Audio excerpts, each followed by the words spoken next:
Hey guys, Justin Calora, Tampa Fitness Factory. Today we're going over some self-myofascial release using foam rollers. The reason we're doing this, it helps to improve the flexibility, range of motion. We're going over a little bit of pain reduction, stimulate blood flow. All these things are going to be great benefits to using the foam rollers. When you're doing these, we want to do about 20 seconds. Find a spot, find an adhesion that actually is a little tender. Stay in that spot for up to about 20 seconds or until pain starts to reduce. So we're just going to fly through these and see how we feel. So the first one we're going to go over is actually going to be quads and hip flexors. One leg straight, going right over the top of it. When we actually do this, we don't want to go over any joint, so we don't want to go over the top of the kneecap, the patella. We don't want to go up on top of the hip, the ASIs. So we're actually just rolling back and forth. Once you find a tender spot, we want to actually try to stay in that spot for up to 20 seconds. So find a spot that's pretty tender, let it actually sit there, take deep breaths, just try to relax as much as possible. So flowing on from there, we're going to go right into our IT bands. Really easy way to transition into this. Once you're going through, once you're rolling the quads back and forth, you can kind of roll to that IT band. Support yourself with the elbows, support yourself with the foot. If it's too much pressure, you can lift and push off, or even use this hand to push off. Really importantly, make sure the body's straight, relaxed. Try not to have yourself crunched up in a little ball. So nice and straight, same thing, rolling up and down the tissue. You don't have to move in perfectly straight lines. The muscles don't work in straight lines. So move your body as you're going through this. You can rotate forward, rotate back, find tender spots going through, and actually just find one, sit, relax on the muscle. So that'll be for the hip flexors, that'll be for the quads, and then the IT band where we're trying right now. We're gonna go to the inside of the leg on the adductors. So your original position you're in, when you're going over the quad and hip flexors, one leg straight. Now we're just gonna switch the foam roller to the inside of the leg. And when I'm doing this, it doesn't matter. You can do all one side of the body. You can switch back and forth. You can do quads, hip flexors on one side, quads, hip flexors on the other side, or you can do the entire side and then switch. So inside of the leg, same thing, nice and relaxed. You can do this one of two ways. You can have the knee bent, or you can go through and actually straighten the leg. Either way, same thing. We're going back and forth, rolling onto the actual adductor complex. Find a spot, same thing, let it sit. And I'm going a lot faster than you would when you're doing this. Typically, almost a whole minute on each muscle group or each complex. That's what we're trying to sit for. It's about a minute. So now that we went over the adductors, we're gonna actually do the glutes. Glutes, I like to sit, put whatever side you're rolling, so I'm on my right, put your right side in the middle of the foam roller. From there, putting one leg over the top, use your hand to support yourself.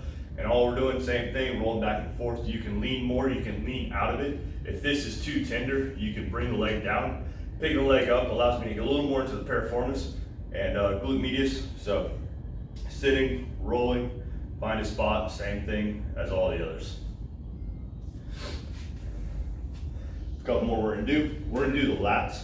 So two things with the lats. I like to have my leg back behind me, but when you're doing this, we're rolling in a motion up and down. Starting for, we want to stay off the rib cage. There's not a lot of muscle there. There's not a lot of tissue we're rolling. You're just going to go over bone. It's going to be pretty painful. So in the tissue of the lats from directly underneath the armpit, that's where you're trying to roll to about where you start feeling really tenderness in the ribs. So we're going through that motion, back and forth, up and down. You can also lean forward and rotate back.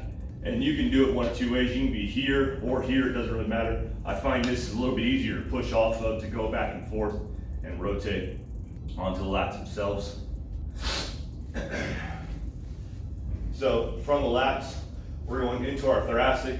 Bottom of the shoulder blades, we really don't want to go any lower than the shoulder blades. You start getting towards the lumbar spine, which I'm not a big fan of going over. So staying with the thoracic, going over the rhomboids, the traps, this is where we're actually going to go through. You can do two ways. You can put your hands behind your head, lift your hips up, rolling up and down to the tissue, same thing. We're not really going over cervical spine. We don't want to go over the neck itself. So rolling up and down the thoracic, you can go here. And once you do this a couple times and you find your tender spot, you can actually close your elbows around your head, and that'll move the scapula out of the way and actually open up some more tissue. So rolling from there, elbows by the head, and actually rolling back and forth over the tissue that way. Only one we skipped is usually the first one I go over, or the very last one I go over, is going over the calf complex. Mainly a lot of problems with our feet. We have extra rotation. If you know you do squats a lot and you always see your feet rotate out, or you feel when you're running a treadmill, you can feel that foot turning out every time you run. Usually it's lateral gastroc, could be peroneals, but we're just gonna hit both of those. We're gonna do the whole complex of it. So I like to do this with my foot turned out. If this isn't enough pressure, you can bring another leg over the top. That'll add even more pressure. So lift your hips up, rolling over the tissue. Same thing, once you find a spot, sit on that spot. If it's too hard to hold yourself up, you can switch and use different things that are a lot more dense. You can use a lacrosse ball, you can use a softball. It's just gonna target a little more focused area. So if this is too hard to hold yourself up, you can always use something different. Going back and forth, same thing, finding the spot. And then to transition to the peroneals, all we're gonna do, same as when we're doing the IT bend, we're kind of in the same spot. You can be here or with the foot in front of you. I like putting the foot behind. Here, just run over peroneals. If this isn't enough, and depending on your core strength, you can actually come to here where you're holding yourself up all the way.